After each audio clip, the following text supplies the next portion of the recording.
Hi, my name is Jennifer Stewart, and I'm from Euclid Township. You matter.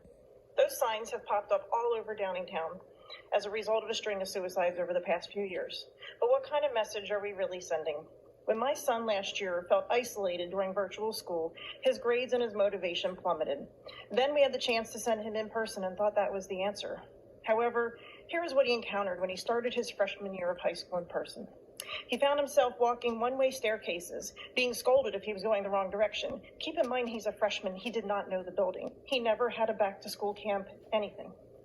He passed faceless students in the hallways, with their eyes looking at the floor and the rest of their faces masked up. Once he reached the classroom, he was only one of 1 to 5 kids that showed up to class.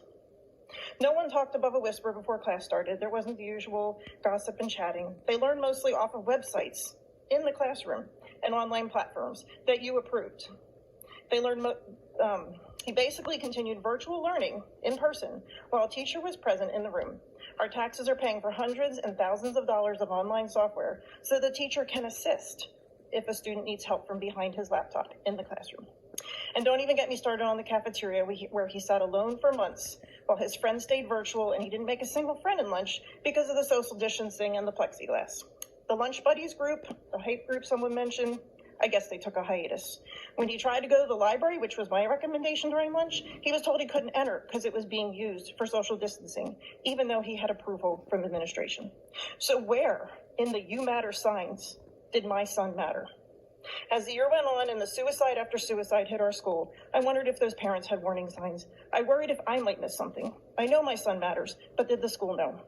When I reached out to the guidance counselor, he said that the teachers would be reaching out to me. My high honor roll son had D's and F's by mid-year.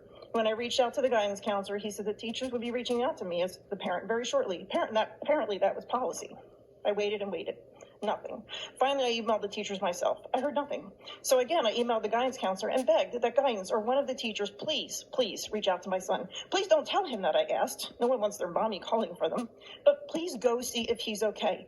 Please let him know someone cares. The only response I got was an email with 2 words, I care. I won't even say who sent that. So I had hope. But by the end of the school year, no one had talked to him. No one had pulled him aside. No one let them know that he married. And by the grace of God and my walking the fine line between nudging him and loving on him, he pulled off a 3.0. And I will say his GPA because he had D's and F's. And that was our doing, not the school's. And hopefully that won't hurt him too much for college down the road.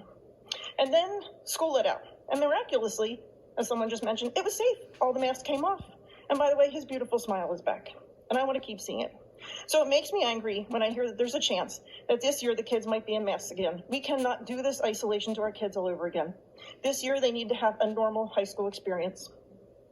When is DASD going to realize that in 1 school year, 0 kids died from COVID, but 5 died from suicide? The Centers for Disease Control and Prevention found that emergency room visits for suspected suicide attempts among teen females increased by 50% during the pandemic. Keep in mind, I have a son. There's your pandemic. We don't need to raise taxes to help our kids.